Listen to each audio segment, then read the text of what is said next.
akan membahas topik mengenai mahasiswa berkarya UMKM bukan cuma wacana. Oke Kak, baik, sebelum itu perkenalkan saya Aina Fadila dari HIPMI Pare Komisariat UNM. Oke Kak, sebelum itu bisa perkenalan diri dulu kepada para penonton setia HIPMI Talks.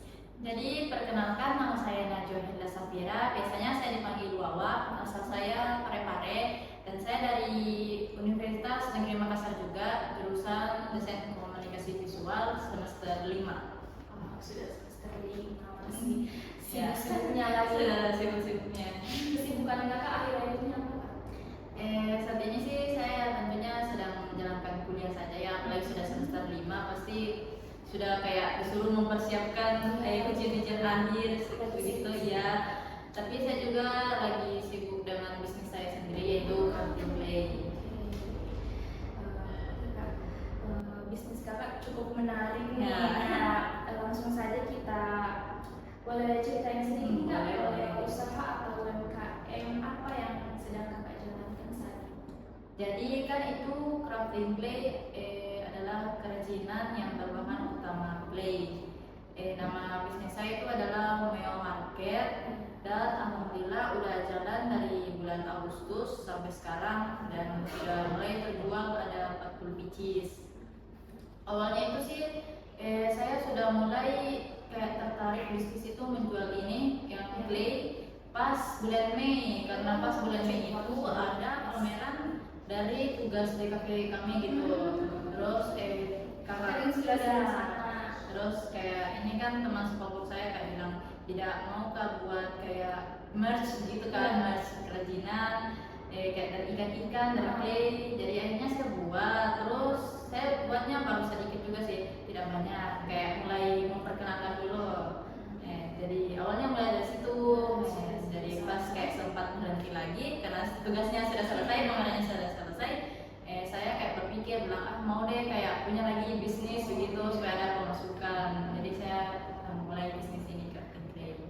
Cukup menarik ya guys ceritanya. Oke Kak, apa yang awalnya bikin Kakak tertarik untuk mulai usaha, terutama saat jadi mahasiswa, karena kan kesibukan mahasiswa Ya, sangat padat ya. kan, jadwalnya belum lagi tugas-tugas dari dosen.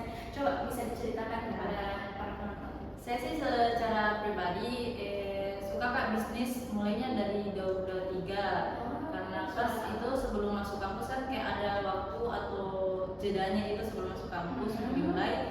Jadi saya kayak memutuskan untuk coba deh buat bisnis yang ada penghasilannya, karena saya sering kayak aktif di TikTok dan lihat resep. Jadi saya memutuskan untuk menjual mochi itu yang pertama saya, bisnis saya mochi. Bisnis yang Ya, pertama ya, Pak? bisnis pertama mochi pas 2023.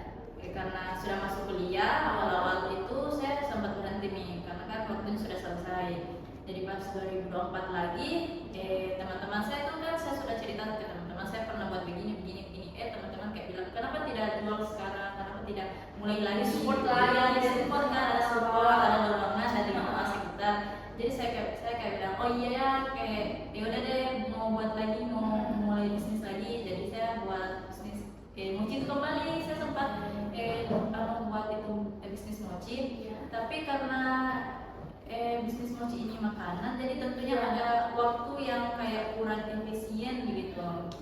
Kayak ada beberapa kendala yang membuat saya kayak berhenti akhirnya dan memutuskan untuk membangun bisnis Crafting Play ini 2025. Karena kan kalau crafting itu ini kan benda ya, jadi kayak tahan lama ya, bisa beda dengan makanan yang harus didistribusikan langsung. Jadi alasan saya sih kayak mau buat usaha itu karena memang kan secara pribadi saya tertarik memang dalam dunia bisnis dan ingin berpenghasilan. Apalagi ya orang tua saya juga, bapak saya itu seorang wirausaha, Disupport juga. ya, jadi ada banyak support, banyak dorongan dari ya. teman-teman, dari orang tua juga. Betul. Cukup inspiratif guys. Oke Kak, next gimana tanggapan orang sekitar ketika Kakak bilang mau mulai bisnis di kesibukan kuliah? Awalnya sih pasti ada tim pro dan kontra ya. Awalnya sih alhamdulillah sih saya banyak dapat dukungan ya, dapat support dari teman-teman sekitar, dari orang tua. Tapi tentunya awalnya itu dari orang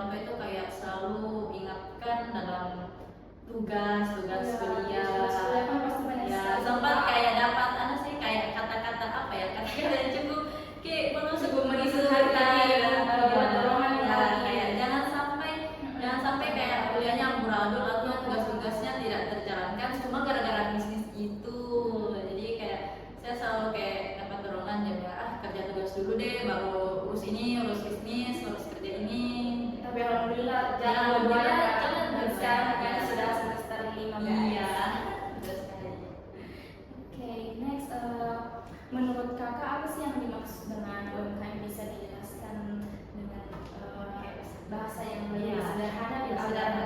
para teman-teman kita ini penonton setia Happy Talks mengerti. Dari sepengetahuan saya ya, kalau UMKM itu adalah bisnis atau yang dikelola dijalankan oleh masyarakat umum. Jadi kayak bebas saja siapapun boleh membuat bisnis asalkan kayak kalian sudah siap, ada persiapan kayak mulai dari ide atau konsep dan juga kayak dari keberaniannya lah untuk memulai bisnis itu. Pasti kalau bisnis itu Kak ada jatuh bangunnya atau Kak Iya, ada pasti. struggle yang Ada. dihadapi. Bisa diceritakan sedikit nih Kak kepada para penonton apa saja sih dan bagaimana juga cara Kakak menanganinya? Kalau struggle-nya tuh kayak jatuh bangunnya bisnis itu kan kita tidak tahu ya kapan hal itu terjadi pastinya. Kalau dari saya pribadi sih tetap berusaha dan bersabar kalau memang ada saat-saat kita mengalami jatuh bangunnya bisnis, karena itu memang hal yang lumrah atau yang wajar ya, wajar dalam hal bisnis. Karena saya pun juga sering ya merasakan misalkan kayak terima pesanan awal bulan di akhir-akhir tidak gitu. Oh iya, karena kan Iya, kalau awal bulan iya. lebih banyak lagi maksudnya Kak kalau Atau akhir bulan. ya, atau siapa tahu kan misalkan kayak ada beberapa orang mungkin tidak suka gitu dengan bisnis kita, kayak kurang sesuai dengan ekspektasi mereka, Ya. kayak bisa saja membuat bisnis kita menurun atau semangat kita menurun. Jadi ya harus banyak-banyak sabar dan bertahan saja dan tetap semangat gitu menjalankan bisnisnya. Wow, itu tadi dari Kak guys tentang apa sih UMKM dan cara Kakak menangani struggle-struggle-nya, jatuh bangunnya dan tetap terus berusaha dan bertanggung. Cukup sangat inspiratif guys. Oke Kak, next banyak orang bilang UMKM itu tulang punggung ekonomi Indonesia. Menurut Kakak kenapa sih bisa begitu? Coba Karena menurut saya itu kita sebagai pelaku UMKM itu tentunya ada kontribusi besar ya terhadap ekonomi sekarang. Kenapa? Karena sebagai pelaku UMKM itu pasti banyak memberikan lowongan kerja gitu kepada yang lain, menciptakan lapangan kerja lain. Jadi di era sekarang itu sangat penting ya untuk mengurangi pengangguran Ya, bagi bagi banyak, apalagi kan kalau pasar kan kota besar terus kurang Iya. lapangan kerja tapi penduduknya banyak sekali. ya, apalagi kan juga sekarang tempat kerja itu kayak ya bisa tergolong susah karena kayak syarat-syaratnya yang kayak tidak Ya. masuk akal kah, atau kayak kita tidak sesuai dengan kita tidak sesuai kriteria mereka. Jadi kalau pelaku UMKM itu pasti sangat banyak berdampak ya, karena pasti mereka itu kayak menerima atau welcome kepada siapa saja. Betul sekali. Kak, pertanyaan selanjutnya dari sudut pandang mahasiswa, apa peran UMKM dalam menciptakan peluang kerja dan kemandirian ekonomi? Baik, sebagai mahasiswa, menurut saya itu UMKM dapat menjadi tempat untuk mengembangkan keterampilan kita, keterampilan dalam kayak praktis atau pengolahan dan pengalaman.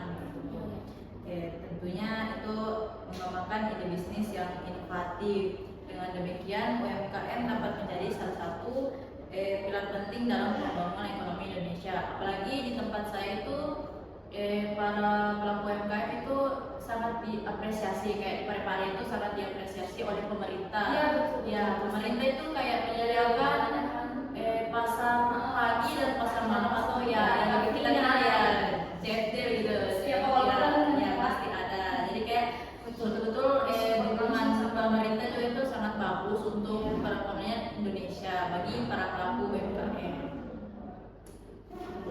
Oke Kak, next gimana menurut Kakak melihat peran anak muda dalam membantu UMKM di era digital saat ini? Ya, menurut saya itu kan rata-rata anak muda itu kayak pintar ya dalam hal media sosial gitu. Jadi tentunya kalau peran anak muda itu dalam media digital itu sangat betul-betul berpengaruh. Apalagi kayak teman saya itu saya juga punya bisnis. Dia kayak sering endorse selebgram untuk mempromosikan produknya. Jadi betul-betul itu bisa dibilang kalau promosi di era digital itu sangat berpengaruh ya, memang bisa kayak menarik banyak customer. Apalagi saya juga secara pribadi, saya memang aktifnya di media sosial ya. Dan menurut saya memang di media sosial itu, apalagi di TikTok itu betul-betul orang sangat lingkupnya sangat banyak. Jadi betul-betul saya dapat banyak dorongan, saya dapat pakai banyak pengikut karena saya mempromosikan jualan saya itu, program saya, bisnis saya. Jadi betul-betul menurut saya itu sangat bagus dan berpengaruh bagi bisnis UMKM. Bisa di-spill nih Kak, apa akun Instagram dari itu? Kalau kalian cari di TikTok atau di Shopee juga dan di IG ya, namanya saja Mewa Market. Jadi Mewa Market. Jadi Mewa itu karena saya suka kucing, jadi saya kasih nama inspirasi dia dari kucing Mewa, karena nama saya juga ada najwanya, jadi saya kasih kayak Wawa gitu, jadi saya kasih nama Mewa Market. Karena rencana saya sih Mewa Market ini saya kan mau menjual banyak ya, kayak akan meluncurkan banyak produk. Jadi kayak jadi bukan kerjaan bukan tangan cuma saya. ya, bukan cuma juga kayak fish catching, bukan maksud saya kan. Jadi kayak banyak ya akan ide-ide yang akan saya. Jadi akan banyak lagi launching ya, produk kedepannya. Sangat kreatif ya. Oke, pasti nggak mudah tuh Kak menjalankan bisnis sambil kuliah. Nah, tantangan terbesarnya Kakak selama ini apa? Bisa diceritakan?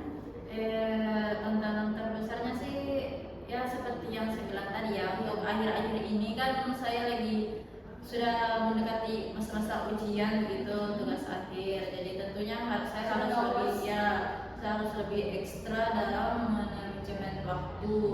Karena saya sempat kayak apa ya, saya sempat kayak terganggu begitu karena manajemen waktunya tidak benar. Jadi kayak saya telat biasa bangun, saya telat ke kampus karena bolos begitu. Jadi ya hal itu sih betul-betul sangat penting ya bagi saya. Pernah kita lambat masuk di kelas? Ya, alhamdulillah sih tidak pernah ya terlambat, kayak telat yang banget, telat banget gitu. Saya maksudnya telatnya itu pas-pas sama dosennya. Jadi kayak masih selamat ya, masih selamat dari dosen. Oke. Oke Kak, next coba diceritakan pengalaman lucu dan pengalaman gagal atau berkesan selama memulai bisnis ini. Pengalaman yang banyak ya, lucu atau berkesan atau gimana ya. Pengalaman lucunya sih kayak yang berkesan itu saya diundang oleh salah satu kafe bersama teman saya untuk ikut seperti pasar weekend gitu. Jadi kita kayak lakukan bazar gitu di tempatnya. Jadi tentunya kita merasa bangga dong kalau kita diundang nih, banyak nanti yang kayak udah kenal ya, bukan saja di media sosial atau gimana kan. Jadi kita kayak bisa berhubungan langsung gitu, kayak berhubungan masyarakat, mereka bisa kayak apresiasikan secara langsung gitu. Jadi apalagi kalau setiap pas pasar itu kayak orang nyadar kayak aku atau apa nih, kayak lucunya gimana gitu. Pasti kayak ada kayak perasaan bangga ya tersendiri kan Kak, kalau dipuji sama orang, kayak ya hasil kerja keras Kakak selama ini terus diapresiasi sama orang. apalagi kan kalau sudah ada yang beli, jadi kayak apalagi terbayar semua olehnya Kakak selama ini kan. Apalagi kan produk saya itu sudah mulai banyak ke luar pulau ya. Jadi sudah ada ke Sumatera, ada sudah Jawa, ke Bali. Jadi saya kayak betul-betul kayak merasa bangga ya. Berarti saya tidak pernah ke sana, tapi produk saya sudah di sana. Sudah ada yang kayak suka produk sana gitu. Sudah cukup mendunia ya guys, keluar dari Pulau Sulawesi ya. Sangat inspiratif. Oke, next, bagaimana Kakak membagi waktu antara tanggung jawab akademik dan bisnis Kakak? Bagaimana skala prioritas Kakak dalam menyelesaikan antara tugas-tugas kuliah yang menjadi dosen, belum lagi pesanan-pesanan yang masuk, bagaimana bisa diberikan cerita? Cara saya bagi waktu sih kayak yang tadi saya bilang, saya kan pemesanannya ini pre-order, dan biasanya itu sampai 3 atau 5 hari. Jadi tentunya kalau setiap minggu itu kita pasti dapat tugas Ya, dari pasti. dosen, selalu ada tugas dari dosen masuk. Jadi ya betul-betul kita harus bisa terbagi waktu, kayak misal dalam 3 atau 2 hari itu harus menyelesaikan banyak tugas, harus menyelesaikan tugas-tugas yang ada, supaya di hari-hari berikutnya itu kayak 3 hari ke depannya atau beberapa hari sudah bisa kayak kerja lagi ke sana, karena kan masih ada waktu 2 hari gitu sebelum batasnya untuk dikirim. Oke Kak, next. Siapa yang paling berpengaruh atau yang paling mendukung kakak saat memulai bisnis? Keluarga Ya, atau alhamdulillah sih ya, banyak sekali ya yang betul-betul mendukung saya sih dalam bisnis ini, apalagi kayak dari lingkungan, dari teman-teman banyak sekali juga, dari orang tua, apalagi kan di TikTok kan saya juga update, banyak sekali teman-teman yang bahkan saya tidak kenal gitu di TikTok, banyak yang kayak support, kita banyak juga kayak pebisnis lain yang gitu banyak support, bahkan dari luar negeri pun ada yang support, kayak support kayak ih kalian gini, kayak ya apresiasi gitu, jadi betul-betul dorongan itu ya yang kasih kita lebih semangat untuk menjalankan bisnis. Tapi di samping adanya dorongan pasti juga terkadang ada hal yang membuat kita down kan Ya. Kak? Nah, bagaimana cara kakak mengatasi hal tersebut supaya tidak berlarut-larut dalam kesedihan? Kalau saya sih secara pribadi ya, memang kan kalau dalam bisnis tuh pasti banyak ya, kayak ada bagus tidak bagusnya, ada bagusnya, ada judge-nya. Kalau saya sih tidak terlalu memikirkan hal itu ya, saya lebih ingin fokus ke tujuan saya, jadi saya kayak nggak terlalu ingin mau kayak Nggak ingin menggubris dari komentar-komentar tidak negatif. memikirkan. Tapi kalau misal ada kayak beberapa saran atau kritik terhadap produk saya, tentunya saya welcome, saya menerima semua apa Selama saran dan ya, selama ya tidak bukan yang judgmental bukan judgmental Iya. gitu ya, bukan. Jadi saya fine aja. Oke Kak, next. Kalau bisa memutar waktu, apa hal yang ingin kakak ubah atau lakukan lebih cepat dalam perjalanan bisnis kakak? Kalau seandainya bisa aku ubah waktu, Iya. mungkin saya dari awal dari 2024 ya, pas itu aku bilang pas mulainya nggak lagi bangun bisnis mochi, mungkin bagusnya memang saya dari awal kerajinan saja ya, karena kerajinan kayak betul-betul tidak terlalu membebankan lah kalau dari makanan, dari bisnis makanan ya, karena kalau bisnis makanan itu betul-betul kayak manajemen waktunya itu sangat susah, karena saya dulu karena pas dulu itu saya buat mochi itu saya kan kerja tugasnya biasanya kita sampai jam 11 malam, jam 12 malam, harus kalau lagi misalkan ada kerja. pesanan mochi besoknya saya harus bangun jam 4, jam 5 gitu. Malamnya sudah begadang, harus bangun pagi mochi. lagi. Sama lagi kan kalau proses mochi itu ya bisa dibilang cukup susah, karena kita ya ada prosesnya yang kayak ulenin gitu ya. Ulenin lagi pas panas-panasnya itu hampir Pas lagi capek-capek lagi juga habis habis ada tugas malamnya begadang terus besoknya jadi saya kayak berpikir kenapa tidak dari awal saja ya kerajinan begini yang merch atau apa ya yang bisa diseimbangkan antara akademik ya. Karena kan saya jurusannya dari DKP dan tentunya DKP kan luas dan banyak membantu kita dalam ide dan kreativitas. Makanya saya sebagai pebisnis juga Creatively, saya sudah banyak tahu kayak bagaimana sih promosinya, gimana sih belajar dari warna, menciptakan, membuat warna kayak produk kayak gitu. Banyak mahasiswa punya ide usaha tapi tidak tahu mulai dari mana. Nah, saran kakak ini buat para mahasiswa yang mau mulai usaha tapi dia tidak tahu harus mulai dari mana. Ya. Kalau saran saya sih ya banyak-banyak kayak cari inspirasi ya, yang cari-cari dorongan, yang kasih dorong saya itu dalam support system ya, paling penting ya, Pak. Ya kasih dorongan saya itu untuk selalu mulai untuk yakin dalam membangun bisnis itu dari TikTok, karena kan saya suka sekali ya nonton TikTok. Pasti tahu punya model kan?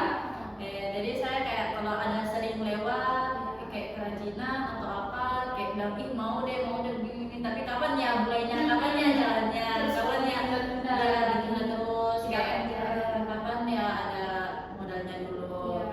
Nah cara saya itu sih, saran saya gitu ya, cari inspirasi, cari dorongan supaya bisa betul-betul membangkitkan niat kita saat membuat UMKM. Karena jujur saya juga dulu sebelum buat bisnis crafting ini butuh ya kayak sebulanan lah begitu atau 2 bulan niat dia niat dan mempersiapkannya. Jadi kayak saya sudah bulan awalnya tuh kayak saya sudah mulai buat IG-nya, terus buat postingan coming soon. Kami beberapa bulan. Jadi ya itu sih karena supaya tidak jadi wacana ya. Betul harus ada dorongan, harus ada yang di sekitar, ada kayak semangat lah untuk kita mau mulai. Kalau memang kita niat ya, kalau kita yakin memang niat pasti ya jalan. Jadi itu guys tadi niat, pasti juga doakan dan dukungan dari orang sekitar, support system, dan rajin-rajin nih cari referensi, pasti banyak kan di sosial media saat ini. Menurut kakak hal terpenting apa yang harus dimiliki sebelum mulai bisnis? Apakah modal atau ide atau mental? Yang pertama sih kalau bagi saya tuh modal, paling penting itu modal. Karena modal itu sebelum kita mau buat sesuatu atau kayak jual sesuatu pasti sebenarnya butuh modal. Tapi kalau sudah punya konsep atau ide itu lebih mudahkan. Jadi mungkin awalnya itu kalian harus punya konsep atau ide mau jual apa, mau bisnis apa. Jadi kalau sudah ada itu sudah bisa diperhitungkan harus beli apa, harus urus apa. Kedua itu sudah bisa mengumpulkan modal. Saya awalnya mengumpulkan modal itu ya tidak mudah karena saya bisa diceritakan bagaimana? Karena saya tidak mau juga, maksudnya kan saya mau buat bisnis, malah kan mau bisnis untuk meringankan beban orang tua. Jadi sebelum itu tentunya saya juga tidak minta modal saya cari sendiri. Cara saya cari modal itu sendiri dengan membantu orang tua. Jadi kan orang tua saya punya usaha catering gitu. Jadi orang tua saya bilang kalau misalkan ikut bantu saya akan dikasih juga bagian. Jadi bagian itulah hasil saya yang saya bantu, saya kumpulkan beberapa bulan itu untuk modal saya dalam membangun bisnis. Kalau boleh tahu berapa lama kakak mengumpulkan modal awalnya kakak itu? Kalau bisnis crafting clay ini sih saya mengumpulkan modal itu mau 2 bulan ya, 2 bulan memang cukup lama ya memang. Dan awalnya kan itu memang kayak wacana saja kan gitu, tapi sambil mengumpulkan modal, sambil mempersiapkan konsep dan idenya mau gimana. Jadi yang paling penting itu modal ya guys. Modal. Bagaimana cara mencari peluang usaha yang cocok dengan kondisi mahasiswa? Kan kalau mahasiswa pasti kan kita masih bergantung nih sama orang tua kita. Jadi bagaimana nih cara kita supaya bisa mencari peluang usaha yang sesuai dengan budget kita sebagai mahasiswa? Kalau soalnya kan yang kita sebagai perantau yang jauh dari rumah. Kalau menurut saya sih pertama itu kalau memang tertariknya dalam bisnis kayak lakukan apa yang kau suka gitu, apa yang menurutmu kayak tidak akan terbebani gitu. Jadi sesuai passion gitu. Tapi kalau misalnya yang kedua itu juga penting sekali kayak soal apa yang orang sekitar sukai. Misalkan kayak rata-rata mahasiswa kan suka makan, suka manis-manis, suka dessert. Jadi pastinya ide-ide yang kayak konsep-konsep kayak mau mulai bisnis soal makan itu banyak. Jadi kalian kayak cari tahu aja dulu gitu. Jadi teman-teman kalian sukanya apa suka donat kah atau gimana, suka makanan berat kah atau gimana, supaya nanti pasarnya kan ada. Jangan sampai kita bangun bisnis tapi pasarnya tidak jelas. Jadi bisa boncos lah cerita, bisa rugi lah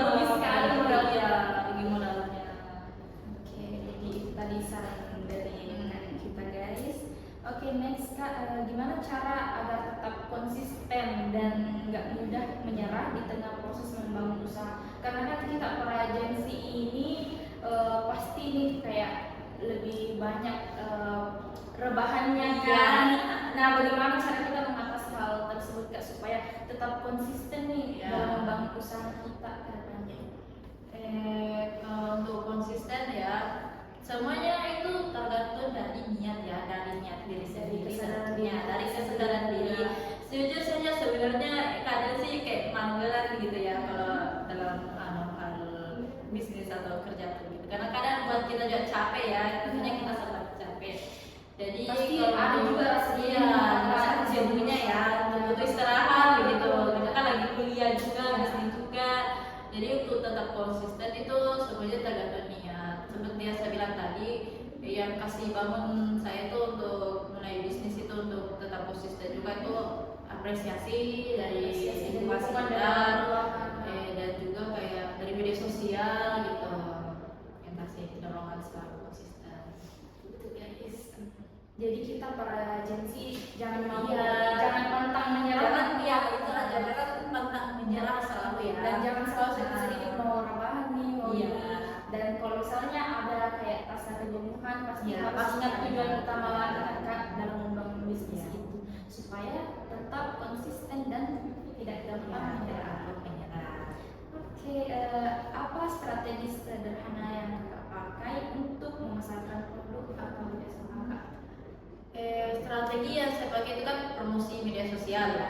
Yang paling berpengaruh itu bagi saya promosi di TikTok. Betul-betul kalau cakupannya luas. luas sekali. Kalau misalkan video kita sudah masuk nih FYP satu, betul-betul nanti sudah video-videonya mengikut. betul sekali. Saya itu konsisten selalu upload video promosi. Saya mulai upload itu kayak sehari 3 video lah.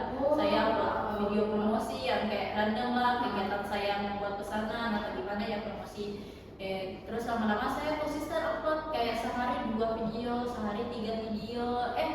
Tiba-tiba ada satu video tembus nih, berhasil tembus FYP.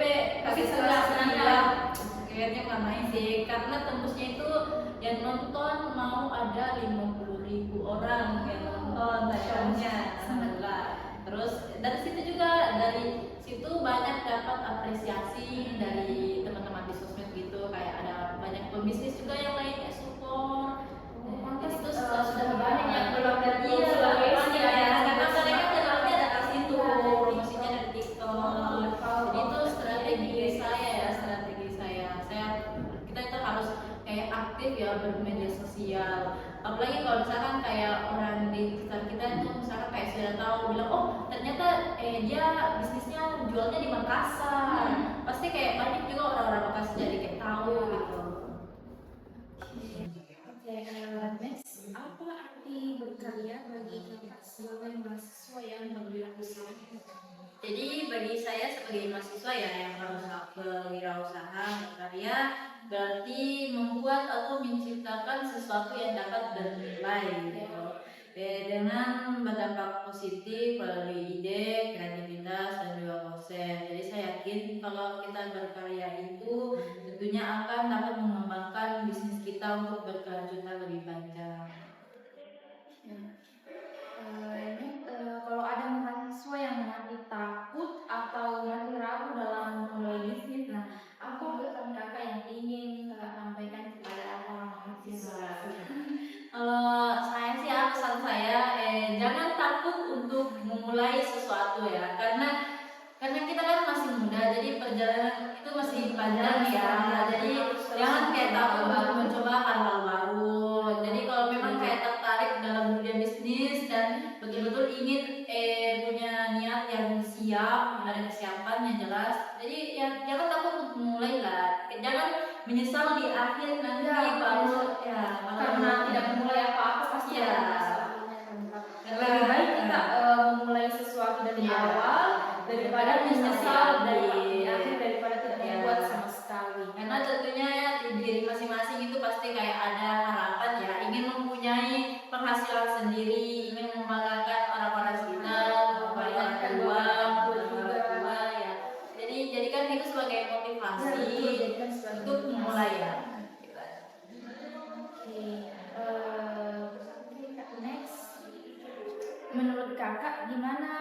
kampus atau organisasi seperti HIPMI dalam mendukung mahasiswa pelaku UMKM? Menurut saya sih itu sangat bagus ya. Saya ada kenalan juga, dia punya bisnis UMKM, itu dia pin, itu kayak pin-pin yang biasa kayak gantungan di tas kayak gitu. Ya, terus karena kami ada acara himpunan juga, acara himpunan DKP dari kampus, jadi akhirnya mereka tuh kerjasama dalam kayak bazar begitu. Jadi kayak pihak kampus ya himpunan kerjasama dan kayak gitu. Jadi kayak dia membantu lah menjual, memasarkan. Jadi itu sangat ya dengan bentuk kayak logonya kan Kak, logo dari bulan tersebut. bukan sih Kak, itu pinnya pin, dia jual pinnya itu kayak dari hasilnya sendiri, kayak dari gambarnya sendiri gitu, terus dijual kayak biasa ya di himpunan kayak kerjasama. Jadi nanti itu hasil ya dibagi gitu. Jadi kayak teman-teman menguntungkan lah dari pihak himpunan, dari pihak dia juga sebagai pelaku UMKM, karena kan produknya itu jadi banyak yang kenal ya. Itu teman saya. Kalau saya sendiri belum Tapi kayak ada kerjasama. mulai ada rencana kedepannya untuk kerjasama. Untuk rencana sih kedepannya ya mungkin ada ya, kalau misalnya memang diajak kayak mau diajak gitu, mau lah tentunya pasti kalau misalnya kerjasama. Tapi untuk saat ini saya akan mengadakan bazar di acara himpunan. Kapan nih Kak rencananya? Rencana bazarnya itu nanti insya Allah tanggal 8 dan 9 November sih jadinya. Ya itu adalah acara awal dari bulan. Iya, awal bulan.